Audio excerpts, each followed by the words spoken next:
Kita melihat memang pergerakan ISG ini sampai hingga bahkan hari ini ya, menjelang akhir tahun ini sudah terapresiasi lebih dari 9%.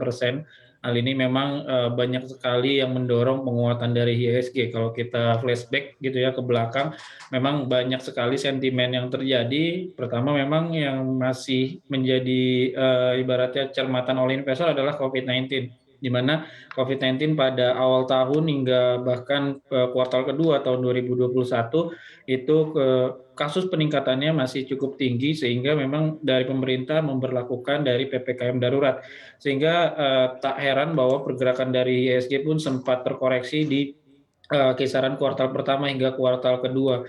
Dan berikutnya itu juga yang menyebabkan pergerakan IHSG kembali rebound, di mana kasus COVID-19 sudah mulai terkendali di awal kuartal kedua, kuartal kedua akhir sampai dengan hari ini ya, di mana kasus COVID sudah terkendali dan PPKM sudah diturunkan menjadi level 1. Itu memang yang menjadi story pertama dari pergerakan ISG. Selanjutnya kita juga melihat bahwa ada beberapa yang menarik seperti contohnya ada krisis energi, lalu juga ada peningkatan harga komoditas yang juga cukup signifikan, misalnya seperti harga batu bara, lalu juga ada harga nikel yang memang didorong oleh adanya electric vehicle, lalu juga harga minyak mentah yang sempat terjadi penurunan yang cukup dalam pada tahun 2020. Hal itu memang juga yang menyebabkan dari beberapa emiten termasuk di komoditas juga mendorong pada pergerakan dari IHSG. Selain itu juga isu tentang emiten di teknologi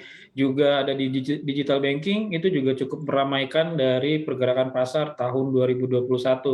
Dan berikutnya dari sisi global pun kita melihat isu tapering lalu juga peningkatan suku bunga di akhir tahun ini itu akan menjadi beberapa sentimen yang akan mempengaruhi dan juga inflasi juga termasuk itu akan mempengaruhi di tahun 2022.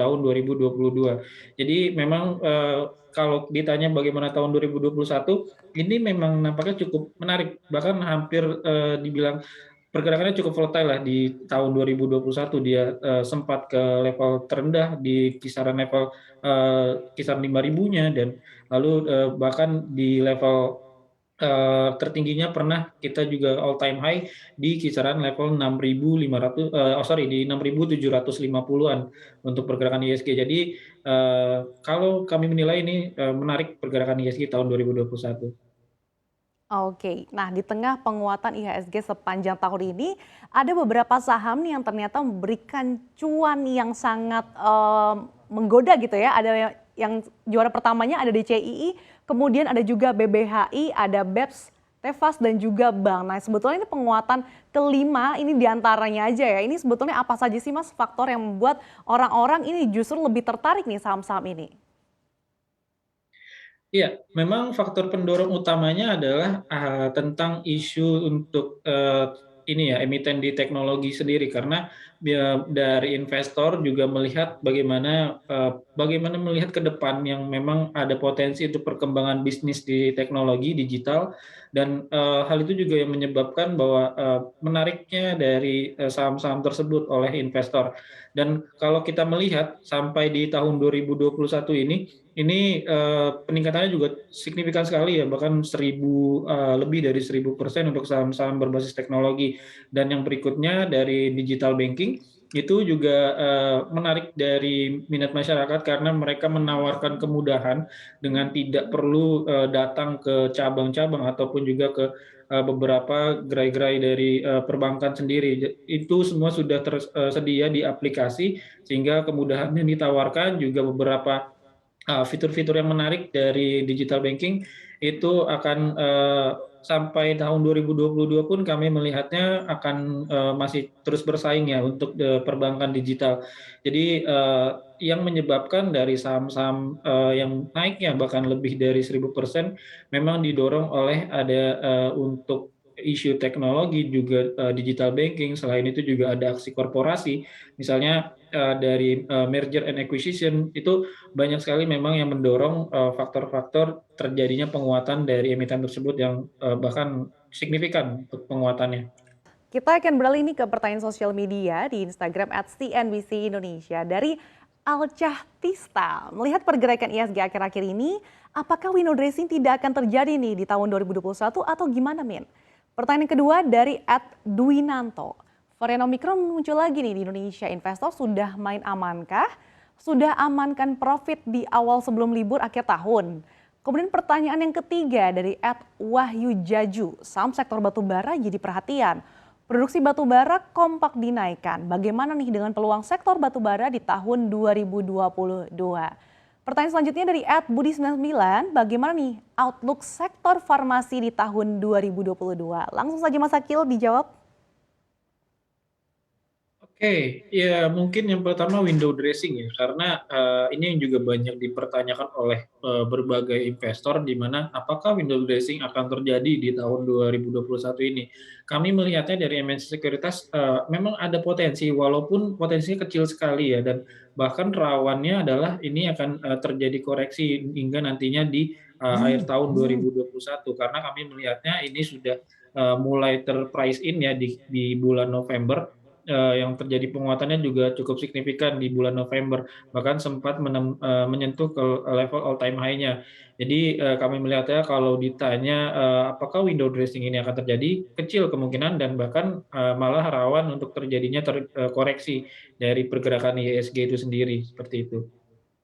Oke, jadi sudah terprice in lebih awal justru ya Mas Akil ya. Pertanyaan kedua tadi dari @Dwinanto, di mana varian Omicron sudah muncul di Indonesia. Nah investor, apakah sudah main aman nih? Apakah sudah amankan profitnya dulu nih sebelum libur Natal dan Tahun Baru?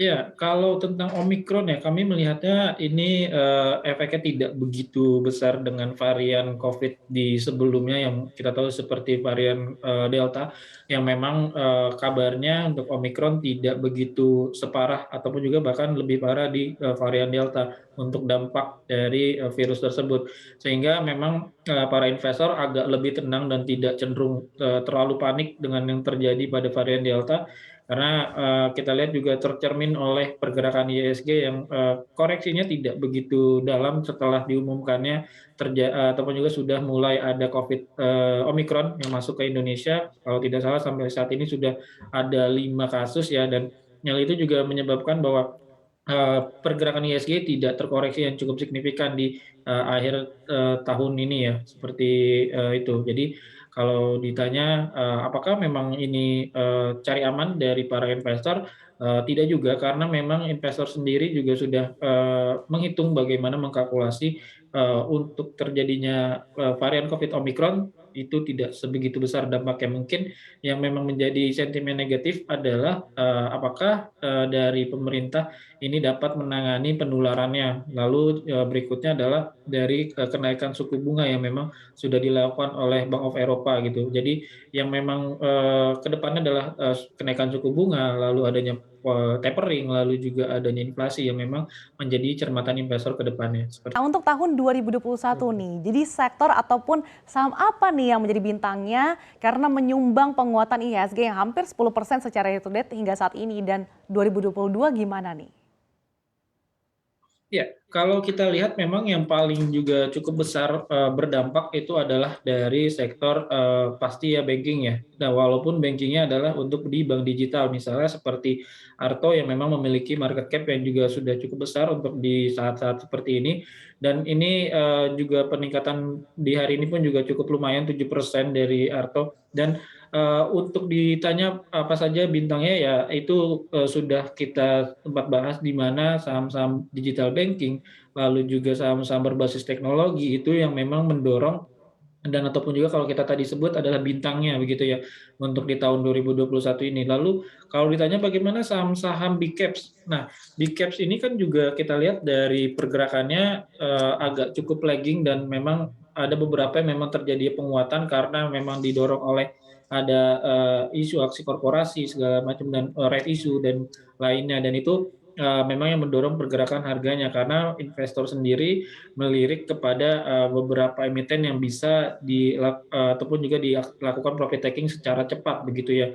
Karena kita tahu sendiri basis investor kita di Indonesia lebih banyaknya khususnya di retail ya yang memang tidak memandang bagaimana outlook yang cukup panjang ataupun juga fundamental yang begitu baik begitu karena biasanya dari retail behavior-nya adalah untuk lebih cepat mendapatkan profit dan juga signifikan seperti itu.